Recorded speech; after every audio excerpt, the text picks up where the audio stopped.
Vamos a culminar nuestra jornada. Abordamos la última de las ponencias de esta mañana. Para ello voy a presentar a nuestro último ponente, al que le hemos encargado, como ocurre en todos los sitios, pues la difícil tarea de cerrar, ¿no? Alguien se tiene que encargar ya cuando el auditorio está trabajado, está cansado un poco de toda la mañana reflexionando, pues alguien tiene que ponerle la guinda y bueno, mi querido amigo Antonio Lastra pues tiene tablas suficientes para abordar este reto seguro, con un gran éxito. El profesor Antonio Lastra es profesor funcionario de filosofía en el Instituto de Enseñanza Secundaria Camp de Túria, en Liria, Valencia. Es investigador colaborador del Instituto Franklin de la Universidad de Alcalá de Henares y es fundador y director de la Torre del Virrey, Instituto de Estudios Culturales. Para mí es siempre un motivo de alegría y de honor, pues, tener ocasión de presentarlo y de que comparta con nosotros una vez más su palabra. Estuvo aquí en esta misma sala hace ya unos años cuando comenzó la andadura de este seminario y hoy tenía que haber estado otra vez, pero bueno, pues lo tenemos virtualmente desde su casa de la Eliana en Valencia. Antonio podría llevarme hablando de él mucho rato, pero lo describiré simplemente como alguien que sabe abrirle camino al futuro a los más jóvenes. A mí, desde luego, me lo abrió. Y, y es una persona que está centrada en hacer de la filosofía un camino de mejoramiento de todos nosotros, un camino de madurez. Y hoy ha tenido, pues, hoy va a compartir con nosotros el fruto de la generosidad con la que ha afrontado el tema que le pedí que nos expusiera, que es el de la amistad platónica entre Florence Nightingale y Benjamin Jowett, uno de los mayores expertos en la obra de Platón en el siglo XIX. Y esto nos va a permitir volver al principio de la jornada, en la que toquemos de nuevo el fundamento de todo, que hemos dicho por un lado que Nightingale era cristiana, pero desde luego podemos decir sin ninguna duda que Nightingale, salvo que Antonio corrija ahora mis palabras, era una platónica. Así que, Antonio, mil gracias por estar con nosotros, gracias por tu esfuerzo, pues tienes la palabra. Muchas gracias, Juan Diego. Muchas gracias a todos.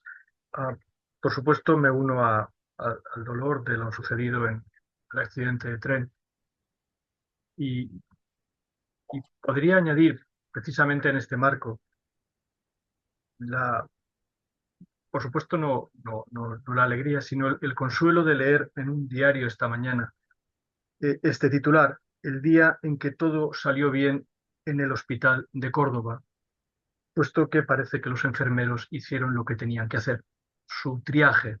Una palabra que he buscado inmediatamente en el diccionario para darme cuenta de que es la clasificación de los pacientes por el grado de gravedad con el que llegan al hospital. Supongo que ese día, el domingo por la noche y el lunes por la mañana, los enfermeros demostraron realmente que podía salir todo bien. Al parecer, ninguno de los ingresados en los hospitales ha muerto. Los que llegaron con vida siguieron con vida después. De modo que ese es un consuelo y me alegra estar en un seminario junto a personas que son capaces de eso. Al lado de eso, lo que voy a hacer aquí pues tiene una importancia mucho menor. Voy a tratar de ser, voy a tratar de ser muy concreto para hacer justicia a lo que Benjamin Jowett llamaba el sentido histórico, sin el cual, decía Jowett, no es posible comprender a Platón, pero seguramente tampoco es posible entender la relación que Juan Diego me pidió que llamáramos una amistad platónica, porque así es como lo llaman ellos mismos, Benjamin Jowett y Florence Nightingale, y voy a tratar de hacerlo ciñéndome a un contexto histórico, no general, no el siglo XIX, sino con las dimensiones para la filosofía, para el pensamiento que he ido encontrando. Hasta que conocí a Juan Diego, o hasta que Juan Diego me empezó a hablar de Florence Nightingale, para mí Florence Nightingale era un personaje de los victorianos eminentes de Lytton Strachey, un libro que había leído hacía muchísimos años, cuando por otras razones En aquel momento me interesó muchísimo el grupo de Bloomsbury y leí muchísimos libros del grupo de Bloomsbury, y Lytton Strachey es uno de sus miembros más destacados. Es un historiador, no era un poeta o no era un economista como Keynes o como Virginia Woolf, era un historiador e hizo una particular concepción de la historia que hoy llamaríamos microhistoria, muy atenta a los pequeños detalles y con una fortísima carga de observación psicológica. De modo que recuperé Los Victorianos Eminentes, que es un volumen publicado en 1918, pero escrito estando Florence Nightingale viva. De los 4 victorianos eminentes que forman el libro, en una unidad muy bien trabada, el libro está trabado entre sí, era la más cercana temporalmente a Lytton Strachey, que había podido verla personalmente, puesto que hacia el final de su vida Florence Nightingale volvió a recibir parte de la reputación pública que había quedado en la sombra durante algunos años de su vejez, y por tanto la descripción que hace de Nightingale me ha devuelto a lo que podríamos empezar a llamar cómo volver a entrar en este personaje. Debo agradecerle además a Juan Diego que me llamara la atención sobre Benjamin Jowett, lo cual está muy bien, porque dedicándome buena parte del tiempo al estudio de Platón, Jowett debía ser alguien a quien le hubiera dedicado más tiempo. ¿Cuál es la razón de que no sea así? Bueno, la razón es el propio sentido histórico que he mencionado. Es como si Jowett hubiera quedado como un platonista para la época victoriana y no tuviera interés para nosotros. Yo había leído alguna traducción de Jowett, pero no me había detenido con el detenimiento que he hecho ahora en lo que él mismo llama sus análisis. Los análisis son las introducciones que hace a sus obras, algunas de las cuales son libros por sí mismos. Jowett no publicó nunca un libro propio con su nombre. Esta es una consideración muy importante. Era un hombre extremadamente reservado, a pesar de alguna de sus facetas más públicas. Pero algunas de esas introducciones tienen la longitud de un libro. La introducción a la República, por ejemplo, tiene 160 páginas muy apretadas, podría ser perfectamente un volumen. Y leyendo los análisis de Jowett más que sus traducciones, aunque me he detenido en algunos aspectos de las traducciones y he visto que son de una literalidad asombrosa, en otros aspectos tienen otras virtualidades, he descubierto un autor que tenía bastante más que decir de lo que yo había pensado cuando ingenuamente lo había clasificado. Esto me ha llevado a ir ordenando un poco el cosmos, no el contexto histórico, que también hemos visto en la primera sesión, sino el problema muy concreto de lo que podríamos llamar el platonismo en Inglaterra durante el siglo XIX. Uh, no tengo tan claro como el profesor González, Juan Diego, amigo, ha dicho que Florence Nightingale fuera una platónica. Estoy casi seguro de que Florence Nightingale fundamentalmente fue una anarquista mística demasiado idiosincrásica como para poder clasificarla en ninguna otra cosa que no fuera ella misma. Esto es parte de lo que digo. He llegado a convencerme y cuando he visto el texto de la profesora Balaguer, el texto más cercano a Nightingale es paradójicamente el de Bakunin. El planteamiento de esta mujer es difícil de clasificar en ninguna gran corriente histórica. Voy a ver cómo ordeno lo que os quiero decir en 3 o 4 etapas.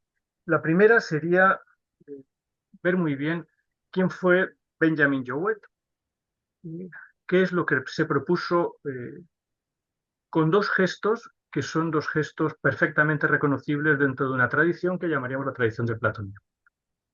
Después analizaré el sentido de esa amistad platónica dentro del marco de lo que el propio platonismo explica que es la amistad. Y finalmente trataré de ver cómo los comentarios que durante una parte de su vida Florence Nightingale le hizo al propio Jowett a su primera edición de los diálogos de Platón se transformaron en modificaciones de la segunda edición del propio Jowett y en un sentido más profundo de la amistad de las 2 personas. Cuando en algún momento Juan Diego ha dicho que el catolicismo resultaría extraño en Inglaterra, no es del todo así. El primero de los personajes que analizaba Lytton Strachey ha sido muy criticado por los historiadores contemporáneos, especialmente por Trevor Roper. Pero yo creo que mantiene una una cercanía y sobre todo un grado de penetración psicológica de los personajes que nos es todavía muy útil. Si no habéis leído Victorianos Eminentes, debo deciros que el libro puede fascinaros. El primero de los personajes es el cardenal Manning, un anglicano muy poderoso dentro del seno de la Iglesia anglicana que acaba transformado en cardenal de la Iglesia católica. De hecho, podemos entender buena parte de lo que les ocurre tanto a Benjamin Jowett como a Florence Nightingale como una respuesta al poderosísimo movimiento de Oxford que durante la primera mitad del siglo XIX amenazó con derruir la Iglesia anglicana desde dentro y devolverla a la Iglesia católica. Entre otras razones, porque ser anglicano apenas es no ser católico. Este fue realmente el descubrimiento de buena parte de los miembros del movimiento de Oxford, con el cardenal Newman, el más famoso de todos ellos, hoy santo de la Iglesia Católica, si no recuerdo mal, hasta el cardenal Manning. Es decir, que es en el fondo lo que los separaba de la Iglesia de Roma. Y lo que los separaba de la Iglesia de Roma no tenía nada que ver con el cristianismo. En ese aspecto, asombrosamente, llegaron a la conclusión de que estaban completamente de acuerdo, sino lo que los separaba era Inglaterra. Es decir, lo que los separaba era el hecho de que no era lo mismo ser cristiano en Londres o en Westminster o en Canterbury o ser cristiano en Roma. Naturalmente, los ingleses reaccionaron, los ingleses cristianos, anglicanos, reaccionaron ante esto siendo más ingleses que cristianos o defendiendo más Inglaterra que el cristianismo. Pero esto se hizo a un precio. Y ahí es donde interviene Benjamin Jowett y es la gran operación de Benjamin Jowett. ¿Cuál es el precio? El precio fue descubrir, aunque jamás lo confesaran, públicamente desde luego nunca, que en esa transformación que había habido, la Iglesia había desaparecido como estructura normativa de la sociedad. No inmediatamente, no es que eso fuera a ocurrir en el mismo momento en que se dieran cuenta, no es que la marcha de Newman y de Manning a la Iglesia católica fuera una especie de apocalipsis, sino que no se podría contar ya con esa estructura eclesiástica en el futuro. Quizá esto nosotros hemos tenido el privilegio de verlo. Cuando Carlos III accede al trono en Inglaterra, en modo alguno puede hacerlo solo como jefe de la Iglesia anglicana. Si recordáis el discurso de Carlos III, fue una especie de sincretismo religioso porque tuvo que reconocer que la monarquía, que es también la jefatura de la Iglesia anglicana, ya no podía no reconocer, por supuesto, a todas las confesiones religiosas que en estos momentos están en la Gran Bretaña. Esto tenía implicaciones tremendas porque el sentido legislativo más profundo de lo que en aquel momento era el movimiento liberal era que el Estado pudiera admitir en su seno como funcionarios a católicos, a judíos o a disidentes de cualquiera de las iglesias cristianas. Ese fue el debate real de fondo. El debate, yo creo, más importante de Inglaterra es el debate de si la estructura con que se había sostenido prácticamente Inglaterra desde que se convierte en nación hasta el siglo XIX iba a seguir siendo la Iglesia. Yo creo que Jowett comprendió inmediatamente que eso no iba a ser. Jowett es un hombre extremadamente reservado, tímido. La burla de la época era afeminarlo, llamarlo Miss Jowett, cosas por el estilo. Era un hombre muy delicado, pero comprendió con una firmeza extraordinaria que había que encontrar otra estructura con la que mantener el Estado inglés. Es una crisis muy importante que Jowett resuelve, como todo lo que resolvió en su vida, con una suavidad que escondía muy bien la firmeza de sus planteamientos.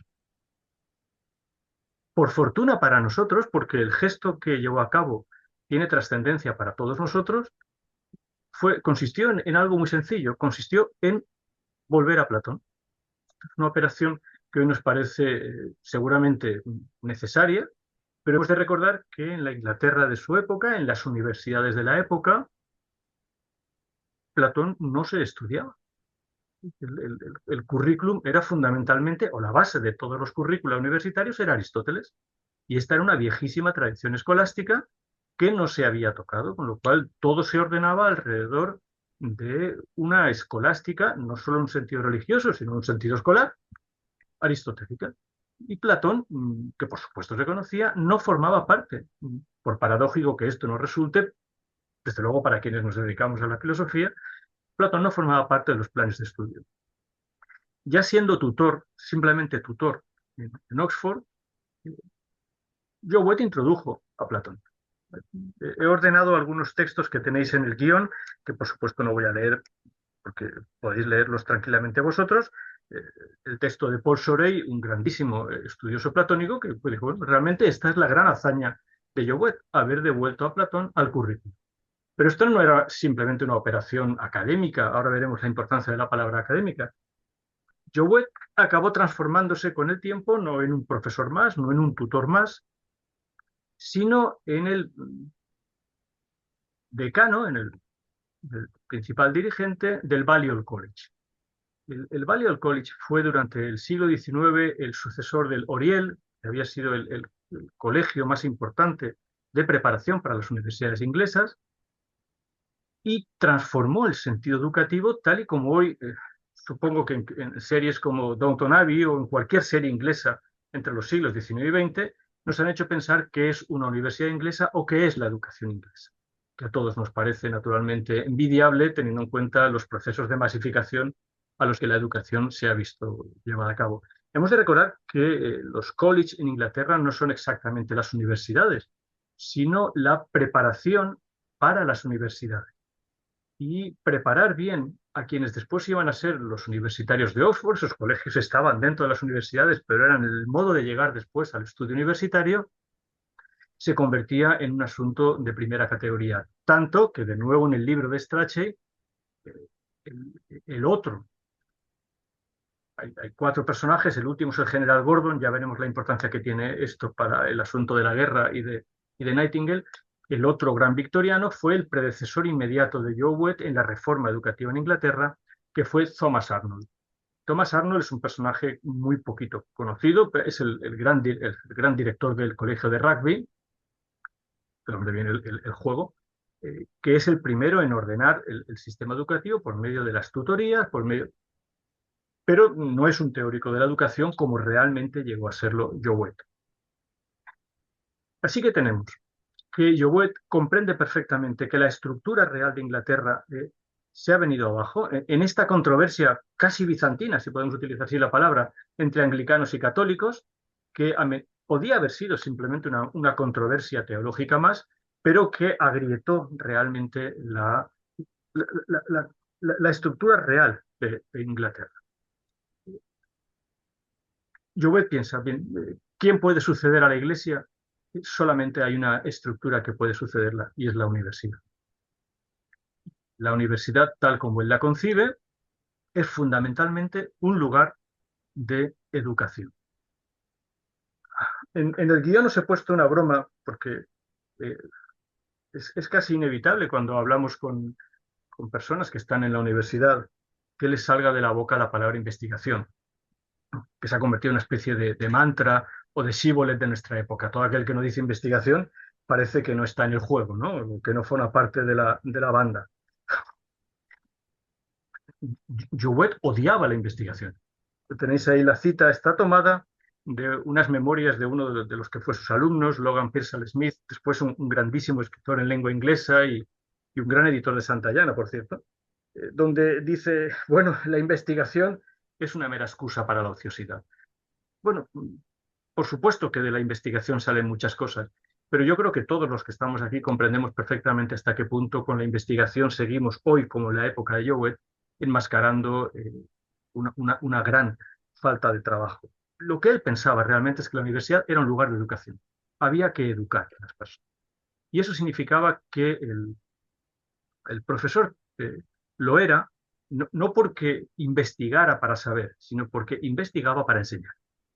Y tenía que estar muy pendiente de sus alumnos. La influencia real de Jowett en sus alumnos es legendaria. Legendaria hasta el punto de que tenemos muchas burlas de antiguos alumnos sobre Jowett. Uno de ellos, Graham Greene. que escribió una obra de teatro sobre Jouet muy divertida, que se emitió por la BBC, es una burla tan llena de cariño y de admiración que se emitió durante la Segunda Guerra Mundial como refuerzo de la moral inglesa. Es decir, burlarse del gran don del Balliol era una manera de reforzar la identidad inglesa en el momento de la guerra. Esta idea para mí es muy importante porque pensar realmente que la universidad es la estructura moderna que vertebra la sociedad no es tan fácil de entender. No, voy a decirlo, no se trataba de estar al servicio del Estado. Naturalmente que de la universidad inglesa tenían que salir los dirigentes. Pero Jouet no pensaba solo en educar a una oligarquía o a una parte muy pequeña de la población. Eh, Hay muchas anécdotas respecto a que Jouet estaba dispuesto a aceptar a cualquier muchacho inteligente con el que se tropeza. Y su capacidad para fomentar el estudio de personas extraídas de las clases más bajas de Inglaterra fue proverbial y sirvió como antídoto para crear lo que acabó llamándose la educación nacional en Inglaterra. Ni siquiera en la época de los estudios culturales se le ha podido negar ese papel a Benjamin Jouet. Pero todo eso no pudo hacerlo Jouet sin la vuelta a Platón. No se trataba solo de introducirlo en el currículum. Jouet comprendió que había que hacer algo más. Ese algo más para él fue la necesidad de traducir la obra de Platón al inglés. Es la gran gesta de Jouet, es su traducción de los diálogos de Platón, de acuerdo con una concepción muy precisa de lo que eran los diálogos de Platón. Hoy seguramente no estaríamos muy de acuerdo en que excluyera algunos diálogos u otros, o en que, por ejemplo, no tradujera las cartas de Platón. Si estuviera con nosotros nuestro amigo Ricardo Bonet, posiblemente se molestaría muchísimo porque efectivamente Jouet no traduce las cartas de Platón considerándolas que no forman parte de la obra de Platón. Pero con todo y con eso, su traducción se convierte, por así decirlo, en el libro de texto de la Inglaterra victoriana. Realmente hay que pasar por los diálogos de Platón si uno quiere entender realmente cómo puede estar al servicio de su época y de su gente. Al margen de que cada uno de esos diálogos iba acompañado, como he dicho hace un momento, de lo que llamaba unos análisis, que son pormenorizados y que no tienen solo que ver con la erudición platónica, y aquí es donde viene la gran importancia de Jouet, sino que aprovecha esas introducciones a los diálogos de Platón para hacer una gran cosmovisión respecto a cómo deben ser las cosas. Ahí es donde podemos insertar su comprensión de la amistad, leyendo, por ejemplo, de una manera muy atenta, su introducción al diálogo Lisis de Platón, donde el tema es predominantemente la amistad. Proporciona realmente el marco. Es decir, hablar de la amistad de Benjamin Jouet y Florence Nightingale no es hablar de la anécdota personal de dos seres humanos que se encuentran y se relacionan. Por supuesto que eso debemos darlo por entendido. Lytton Strachey sugiere que tuvieron intimidad. Yo sospecho que esa intimidad no fue en modo alguno carnal. Es completamente impensable que Benjamin Jouet y Florence Nightingale tuvieran la menor relación sexual. Pero fue hasta donde podemos imaginarlos que el marco teórico les proporcionaba una auténtica amistad plata. Es una construcción mental que se proyecta sobre dos seres humanos que en un momento dado se encuentran en la confluencia de sus propias carreras.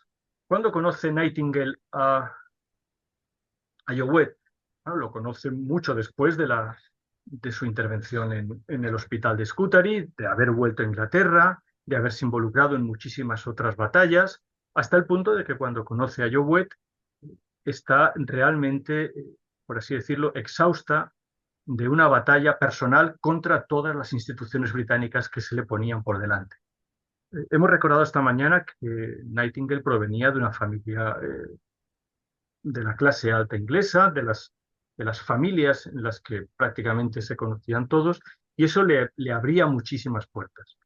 Conoce a Jouet una vez ha muerto Sidney Herbert, o según decía Strachey, una vez que Florence Nightingale ha matado de trabajo, de cansancio a Herbert, y Nightingale está en estos momentos en una situación personal muy delicada, es donde yo diría que se advierte su verdadera religiosidad. Es fundamentalmente alguien que en esos momentos está buscando refugio, como decía Strachey, en los místicos, es decir, en los bordes de toda estructura, saliéndose de toda dogmática posible, tratando de entender las cosas por sí misma, y es entonces cuando conoce a Jouet, que supone para ella un auténtico bálsamo.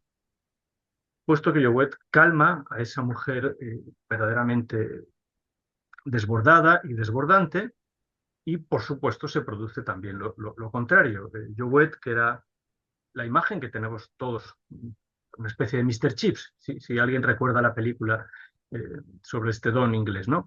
Un hombre tranquilo, apacible, con esta capita, que al parecer Jouet era un hombre bajito, regordete, y entonces verlo saltar por los claustros de Oxford con su capita al aire pues era una figura más bien simpática, agradable, extremadamente sabia por otra parte, y el efecto que causa en él es el de un desajuste completo de esa tranquilidad en la que el don vivía.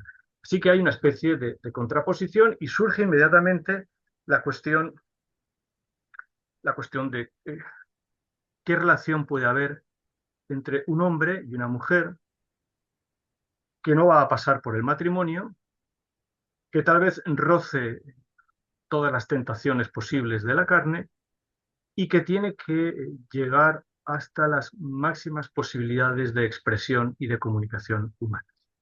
Es decir, no puede ser un mero trato, no puede ser eh, un coincidir de vez en cuando, sino que tiene que ser, por así decirlo, el precipitado de todo lo que cada uno de ellos sabe de cómo hay que vivir. Y sobre eso ambos se ponen a trabajar, a volcar lo que han leído, a vivir de acuerdo con eso que han leído, tratando de llevar esa relación hasta el máximo. El máximo, por fortuna para nosotros, tiene que ver con el hecho de que Jouet, que ya había publicado su primera edición de los Diálogos de Platón, publicaría 3 ediciones sobre la marcha, hasta el punto, ahora lo diré, de que cuando publicó la segunda edición, donde había introducido todas las conversaciones con ella, hay muchísimos cambios que tienen que ver con las conversaciones con Florence Nightingale, Jouet comprendió que quienes tenían la primera edición podían sentirse un poco molestos porque hubiera una segunda edición que hubiera cambiado tantas cosas y después cuando hubo una tercera edición. Así que le propuso a la editorial que todo el que fuera con la primera edición se le canjeara por la segunda edición y que sobre esto no hubiera un problema económico. Él comprendió que se había convertido aquello en una obra en marcha cuyo motor secreto era su relación con Florence Nightingale. A cambio de eso, creo que probablemente Nightingale ganó en serenidad. Si bien, y creo que esta página de Lytton Strachey la he copiado toda en ese primer texto del guión, finalmente había algo en ella, en Nightingale. Yo no soy médico, por tanto no sabría si se trata de una dolencia concreta, de una patología concreta, pero había amargura en esta persona y el resultado es que finalmente es ella la que se, se separa de él con cierta acritud. La frase final que reproduce Strachey está en el primer texto y la he copiado, pero es triste, ¿no? Ella le cuenta a otro, viene a verme, me habla como si yo fuera cualquier otra. Yo creo que hay en este final una amargura que posiblemente recorre este rictus de aflicción, de desavenencia, de incapacidad de estar a gusto con los grupos humanos, que finalmente salta también en la amistad con Jouet. Ahora bien, dicho esto, Jouet había teorizado muy bien. El pasaje más importante de su análisis del Lysis eh, está naturalmente en el momento en que habla de qué es una amistad, es el texto número 4,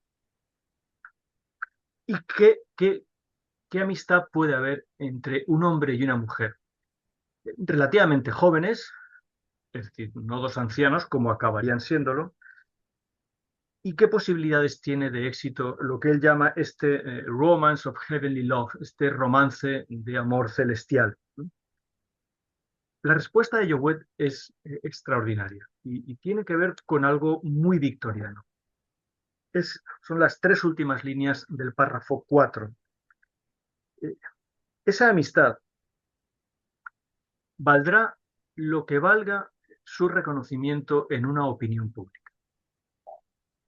La construcción de la opinión pública fue para Jouet el resultado natural de este cambio de marco. Desde Jouet era clérigo, debo decirlo, entre paréntesis. Si hubieran decidido casarse, Jouet habría tenido que renunciar a su cargo en Balliol, porque tradicionalmente, aunque no era un estatuto, el don no podía casarse. Y, por tanto, si hubiera decidido casarse con ella, habría tenido que abandonarlo y pasar a una categoría inferior de profesor, aunque una de las reformas en marcha era la de que los dones pudieran casarse, pudieran tener un matrimonio y tener hijos. ¿Por qué no se podían casar? Igual que ocurría con los clérigos, porque se pensaba que el don tenía que estar consagrado a sus alumnos y a su institución, y que de otra manera preocuparse por su familia o por sus propios hijos habría sido lesivo para sus estudiantes. Pero lo que piensa Jouet es que todo este cambio de marco tiene que generar una opinión pública acorde con estas enseñanzas. Jouet vivió lo suficiente como para ver a varias generaciones de sus estudiantes llegar a determinados puestos clave de la administración británica. ¿En qué sentido? Naturalmente, hemos oído que es la época del imperialismo, del colonialismo. Sobre esto, naturalmente, tenemos toda la literatura revisionista que podamos necesitar. A mí no voy a defender naturalmente el Imperio Británico, pero sí que voy a defender que el propósito de Jouet y de ese cambio de marco tenía que ver con una idea muy profunda de la unidad de la civilización humana. No de predominio de una clase social sobre otra, sobre esto ya había quedado claro cuando estaba dispuesto a admitir a cualquier estudiante, sino incluso el hecho de que no podía haber un predominio de una nación sobre otra. El hecho de que si hubiera reaccionado como Inglaterra frente al cisma entre Roma y la propia Iglesia anglicana, les hizo ver que con ese cambio de estructura, si empezaba desde el principio el proceso educativo, y a eso respondía la transformación completa del Balliol y, por supuesto, la traducción de los diálogos de Platón, era porque tenía que haber una unidad de civilización. A Jouet le habría sorprendido de haber vivido, le habría sorprendido extraordinariamente el desarrollo de la Primera Guerra Mundial. No tanto de la Segunda como de la Primera Guerra Mundial, porque su marco era fundamentalmente el marco, como insisto, de una unidad de civilización que estaba llamado a impedir por todos los medios que se desarrollasen escenarios bélicos. Era tan contrario a lo que podía ser el resultado de una guerra como lo había sido Florence Nightingale al ver lo que ocurría con los enfermos y heridos del ejército inglés. Este es Jouet, un hombre que comprende perfectamente que tiene que hacer un esfuerzo titánico. Cuesta entender cómo un hombre en apariencia tan tímido y retraído pudo llevar a cabo esta gesta. Probablemente la Universidad Inglesa se mantuvo bajo los parámetros del Balliol hasta después de la Segunda Guerra Mundial, cuando tuvo que abrirse a la sociedad completa. Está su empeño extraordinario de traducir los diálogos de Platón. Yo debo decir sobre esto algo muy importante. Cuando leemos la traducción de Jouet, que no era una traducción en modo alguno erudita, ya hemos visto sus reparos respecto a convertirse en un erudito o en un investigador sin contacto real, carnal, con los alumnos, carnal en el sentido de estar delante de ellos, de encarnar al profesor. Esas traducciones se leen mucho mejor hoy que las traducciones al español de los diálogos de Platón, que han tendido por todos los medios a arcaizar el español al que se vierte los diálogos de Platón. Jouet, que era un estilista consumado y, por supuesto, un conocedor profundo del griego, sabía que los diálogos de Platón no estaban escritos de manera arcaica, Los diálogos de Platón son tremendamente coloquiales, si puedo jugar con la palabra diálogo o coloquio. Están llenos de bromas, son divertidos, hay chistes, hay jerga de la calle, puesto que muchos de ellos transcurren en la calle y tienen que traducirse, pensaba yo, a un inglés extremadamente coloquial, vivo, que cualquier persona no tradujo los diálogos solo para sus estudiantes, tradujo los diálogos para Inglaterra, para el mundo inglés. Ha sido una influencia determinante en que desde entonces Platón no haya desaparecido de los planes de estudio. Y esto se lo reconoce perfectamente Florence Nightingale cuando le dice, nos ha hecho ver la falta que hacía Platón en todas partes, incluido, dice en una de las cartas, incluida la enfermería. Es decir, en todos los estamentos de la sociedad hacía falta esta inyección platónica por el hecho de que supo traducirlo a un lenguaje que no se parecía en nada a la escolástica aristotélica con la que se manejaban hasta entonces los profesores universitarios. Para que nos entendamos, Jouet fue cualquier cosa excepto un pedante. Fue cualquier cosa excepto ese profesor al que uno oye hablar y se da cuenta de que no está diciendo nada, aunque esté utilizando una jerga exquisita. Jouet respetó profundamente la lengua inglesa viva. Todo esto es muy importante. Todo esto es lo que consiguió Jouet y no es poco. Naturalmente está la parte negativa de Jouet.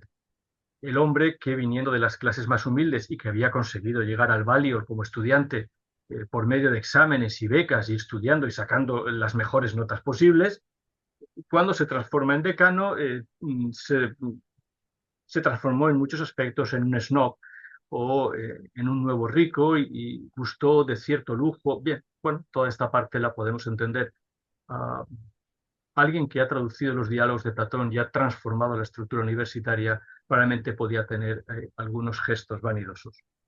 La última parte de la intervención, lo más rápidamente que pueda, la más interesante para vosotros, claro, para el sector de la enfermería, de estos diversos grupos que Juan Diego ha descrito aquí, tiene que ver con el hecho de que efectivamente Florence Nightingale recibe esta primera edición de Platón, la lee profundamente y va sometiéndola a muchos cambios.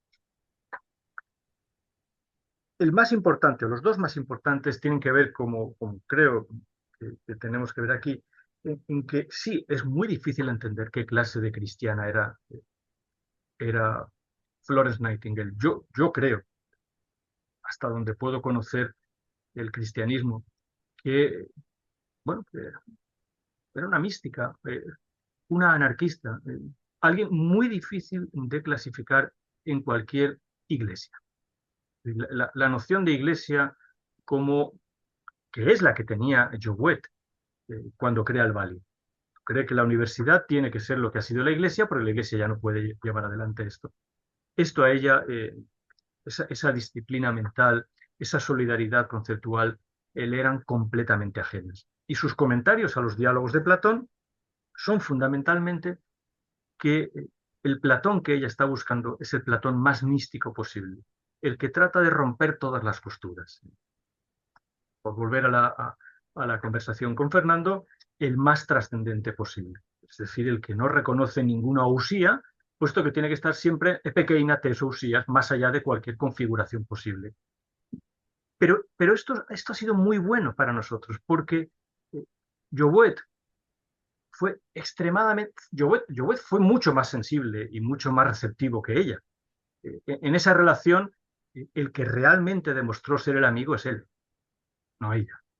Él es receptivo y supo, aunque no logró calmar finalmente esa exuberancia de Florence Nightingale, no la calmó porque el rechazo amargo de ella es una prueba de que no lo consigue, pero él va aceptando ir, por así decirlo, estirando las costuras de Platón para ir introduciendo todas esas exigencias que Nightingale le va imponiendo y que hacen que efectivamente Platón, incluso ese Platón pensado para renovar Inglaterra y en cierto modo la civilización europea, responda también a esa vieja exigencia filosófica de llegar a cuestionárselo todo.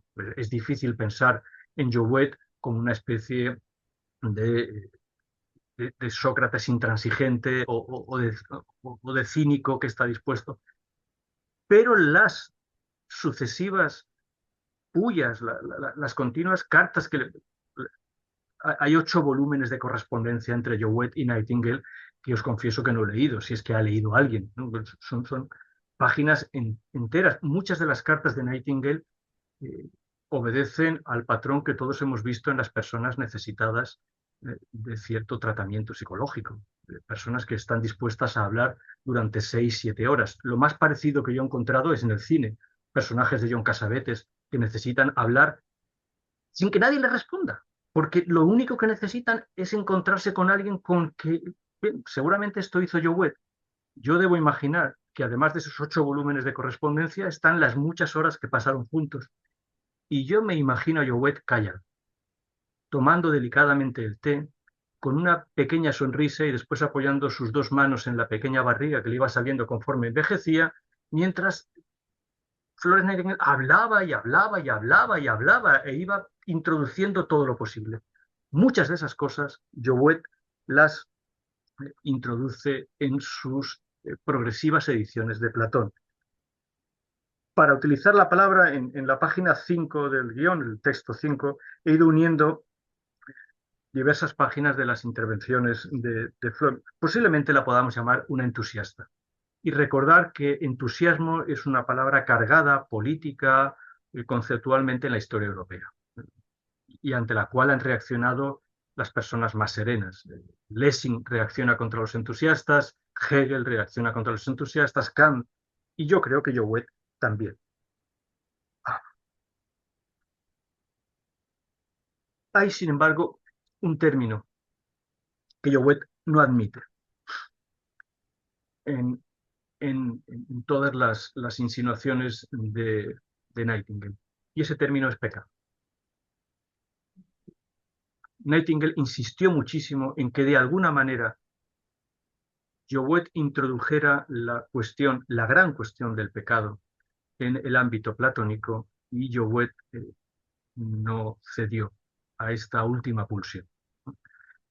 No cedió porque el pecado no forma parte del cosmos platónico, donde, como sabéis, se habla más bien de una equivocación, de una jamartía heredada de la tragedia, que la propia figura socrática y que la propia transformación de nuestra búsqueda del conocimiento en una contemplación del bien harían imposible.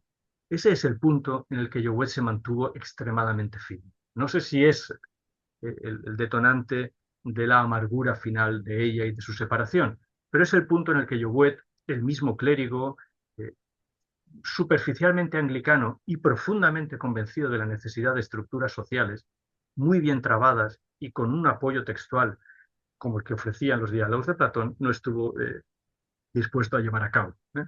Hay, por ir finalizando, porque veo que son prácticamente las dos, hay algunas consideraciones que si los estudiantes de la Facultad de Enfermería, aunque creo que también esto tendría que estudiarse en las facultades de filosofía, que hablan de Platón, se lo dice Nightingale, Platón es el primer gran autor sanitario, si queréis terapéutico, en el sentido en el que, y voy cerrando con lo que ha dicho Juan Diego al principio, eh, el filósofo también es una especie de enfermero, porque si verdaderamente es filósofo, siempre se va a encontrar con que todos los demás saben más que él, de cualquier cosa.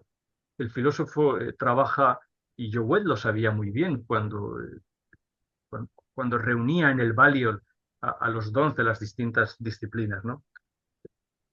Hay una frase de Nightingale con la que podríamos terminar. Justo no la he puesto toda. eh, Platón, el primer gran autor sanitario, pero a continuación dice, bueno, parece que lo que llama Platón gimnasia es una especie de higiene y sanitation, sanidad, para impedir que la medicina se dedique solo a hablar de medicina, en lugar de hablar de la salud y de la prevención de las enfermedades. Esta idea de que la filosofía puede ser una buena terapia está seguramente muy arraigada en el hecho de que Jowett eligiera, no por ninguna casualidad, a Platón como el principal fuste del nuevo currículum de la sociedad inglesa. En comparación con esto, todos los demás son círculos concéntricos en los que creo que nos movemos con mucha menos concreción. Términos como liberalismo, términos como colonialismo, imperialismo, sin duda son importantes y describen grandes movimientos históricos. Pero aquí nos encontramos con dos figuras muy pequeñas, muy concretas, que supieron hacer dos cosas. La primera, tener una gran proyección pública, moldear la opinión pública. Creo que no es poco haber hecho del Balliol eh, un referente ligado realmente a la traducción de los diálogos de Platón, y después que ellos mismos son, hasta donde podemos atrevernos a investigarlo sin caer en un voyerismo, en una indiscreción, qué tipo de relación humana puede haber realmente entre un hombre y una mujer, entre un hombre y una mujer, que puedan acceder a aquello que precisamente el mundo clásico no reconocía, que era la amistad entre hombres y mujeres, puesto que el gran escollo, y aquí es donde vendría la segunda parte, la derivada de todo esto, el gran escollo con el que se encontraron en este aspecto los, los estudiosos, y por supuesto Jowett, fue toda la inmensa cuestión de la homosexualidad, que en Inglaterra forma toda una literatura por sí misma. Hay que pensar que cuando Jowett está dando clase, uno de sus alumnos más jóvenes, entusiasmado con el Balliol y con Oxford, es Oscar Wilde, y que el profesor inmediatamente posterior a Jowett es Walter Pater, y que Mario el Epicurio es ya un canto a la relación homosexual y, en cierto modo, a la misoginia latente de todos los victorianos que tuvieron o que encontraron en la homosexualidad una salida a sus muchísimas frustraciones. Hay, por supuesto, insinuaciones respecto a la homosexualidad de Florence Nightingale o la homosexualidad de Benjamin Jowett. Creo que no son lo suficientemente relevantes como para que puedan resquebrajar esta historia de amistad platónica, probablemente de las más logradas, porque la amistad platónica es la más difícil de todas, de las más logradas que hay en la breve historia de los seres humanos. Y hasta aquí. Muchísimas gracias por vuestra atención y por haber organizado, Juan Diego, este seminario.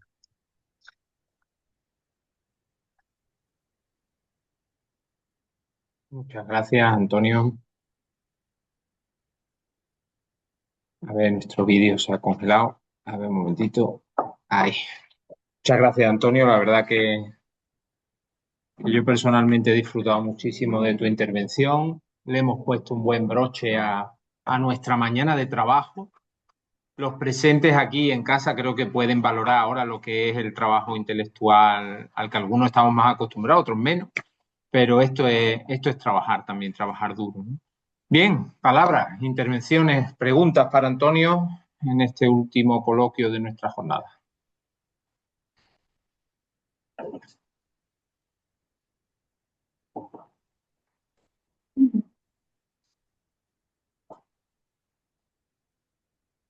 Bien, si no hay palabras, tomo yo la palabra, Antonio.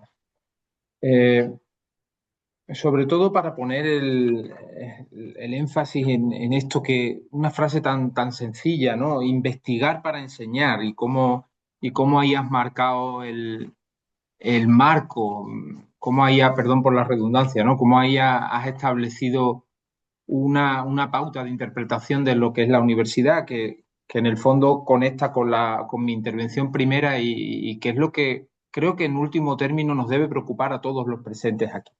Has hablado de Jowett como un hombre concentrado en dar una alternativa a una sociedad que ve que el glutinum, la estructura que la mantenía unida, que era la religión, se había hundido y necesitaba algo, otra cosa que le permitiera vivir, ¿no? Que le permitiera vivir juntos.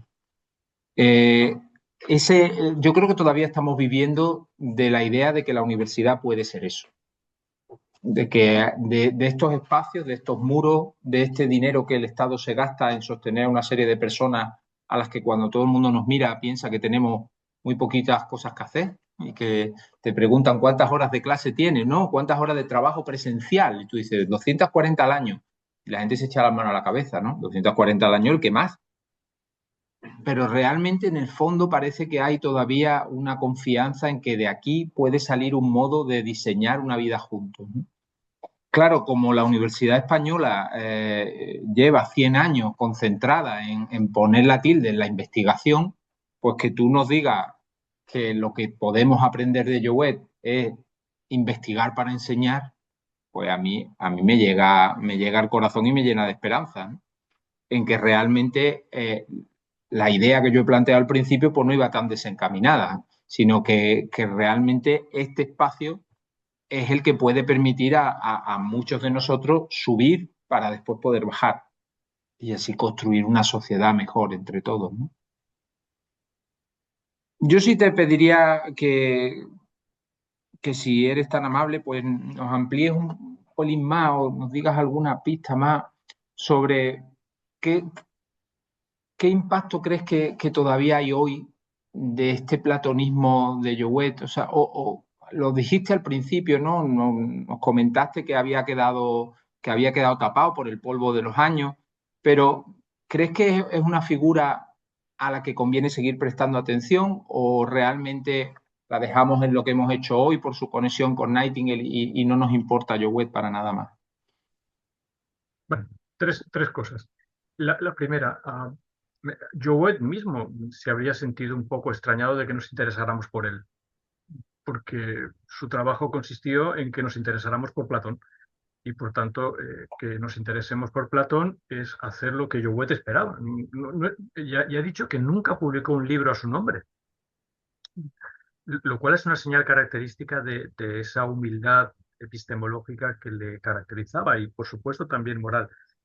Por tanto, si Jouet, por esta charla, o porque alguien se tropezara con él, o diera con una traducción, o volviera a Platón, diría, perfecto. Segunda cosa, pero no por Platón tampoco, porque entonces sería el propio Platón el que diría, pero bueno, no se trata de que os intereséis por mí, se trata de que... Bien, hacia el final de no lo he leído, pero lo tenía aquí por si lo utilizaba, hacia el final de su introducción a la República, que como digo, sería un libro que creo que hoy en estos momentos, Juan Diego, en España, no hay demasiados profesores de filosofía que pudieran escribir a la altura de lo que escribió Jouet hace casi ya 200 años. Jouet dice lo siguiente: con Platón alcanzamos una altura que nos permite mirar a la distancia. Y dice, y esto es realmente lo que importa de Platón, que ganamos distancia. Podemos ver más lejos si leemos a Platón que si leemos a cualquier otro. Si leemos a cualquier otro, tal vez podamos ver lo que ocurre a 1 metro de nosotros, a 2 metros, o lo que va a ocurrir mañana. Con Platón ganamos una distancia que ningún otro autor nos permite ganar. Yo dice, esta es la razón por la que realmente nos interesa Platón. No por Platón mismo, por supuesto no por mí mismo, diría yo, sino por esa distancia que podemos ganar y donde yo creo que se juega realmente la trascendencia a la que aludía Fernando. Porque es una distancia que no es solamente cronológica, que no es solamente espacial, sino que es una distancia que tiene que ver con el propio sentido de lo que Platón decía que era la idea del bien. Y ahí es importante.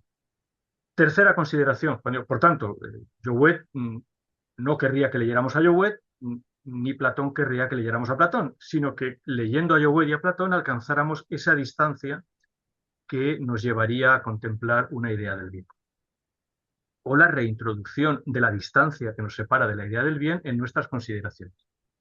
Pero la tercera cosa, Juan Diego, yo no estoy convencido de que la universidad sea ya absolutamente nada. Es decir, igual que la iglesia anglicana es hoy una reliquia y una superstición bonita para los turistas, porque ver el mundo anglicano cuando uno viaja por Inglaterra pues tiene su encanto, ¿verdad? O leer las novelas de Anthony Trollope, o ver la abadía, todo esto se ha acabado. Pero yo creo que la universidad también, solo que no nos hemos dado cuenta. Y, y por tanto mantenemos, como todo lo que tiene que ver con la sociedad, la inercia de las viejas estructuras sociales que son tan lentas como los elefantes y que tardarán años en desaparecer, mucho después de que hayan desaparecido realmente. Hoy las cosas están en otro sitio y creo que debemos estar atentos a ver dónde se está realmente, voy a decirlo con jerga de nuestra época, dónde se está transfiriendo el conocimiento de una generación a otra. Yo creo que no es la universidad. Creo que la mantenemos igual que mantenemos muchas torres o mantenemos muchas ruinas sin saber muy bien qué hacer con ellas. contemplarlas, lamentar el tiempo pasado, imaginar cómo habrían sido si hubieran llegado hasta su máxima significación, pero creo que seríamos muy poco platónicos y yo creo que muy poco inteligentes si pensáramos que es en la universidad donde se está fraguando las cosas. Creo que no, creo que está en otro sitio, no sé muy bien dónde, no sé todavía con qué lógica, pero sé que el mayor trasvase de información y de conocimiento no está teniendo lugar en las universidades. Probablemente no esté teniendo lugar tampoco ni siquiera en las estructuras sociales que pensábamos que sí. Estoy refiriéndome al Estado, estoy refiriéndome a las categorías tradicionales de la política. Creo que el trabajo de todos nosotros consiste en ver dónde se están haciendo esas cosas ahora, dónde se está trasvasando la información, qué información se va a perder, qué conocimientos van a quedar relegados y son sin duda importantísimos para nosotros, y qué conocimiento se va a privilegiar para permitir el movimiento social. Ahí es donde creo yo, si Jouet estuviera vivo, estaría pensando ahora cómo transformar la universidad en el siguiente marco social. Y ahí es donde yo creo, aquí no creo ser supersticioso, que Platón sigue siendo de las pocas cosas que nos permite ganar la distancia suficiente como para que no nos ahogue la presión del momento. Es decir, si Jouet estuviera vivo, no estaría empeñado en seguir en el Balliol, como no se empeñó en seguir en la Iglesia de Inglaterra. Estaría pensando en la siguiente transformación. Él tuvo la suerte de diseñar algo que en cierta medida tampoco duró más de un siglo, pero que mantuvo, por así decirlo, una administración de la educación durante un tiempo. Hoy te confieso que no sé dónde está. Sé dónde no está, porque lo veo, porque llevo 30 años dedicándome a la educación y sé que la educación no tiene lugar donde yo estoy como profesor. Sé que está en otros lugares, eh, no todavía lo suficientemente estudiados ni conocidos como para que un gentil Jouet los, los urbanice, por utilizar una palabra amable, ¿no? Esta es mi reflexión final.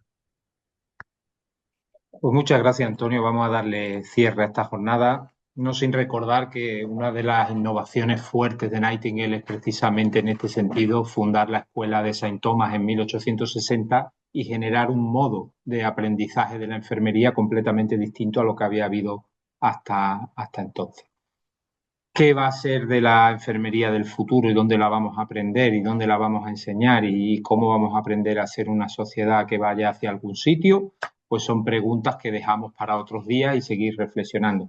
Gracias a todos aquí y allí por haber estado con nosotros, a nuestros ponentes que han hecho un esfuerzo magnífico y brillante, gracias de corazón. Y bueno, quedamos emplazados a las jornadas Anabasi de 2027 para seguir reflexionando sobre estas cosas. Muchas gracias.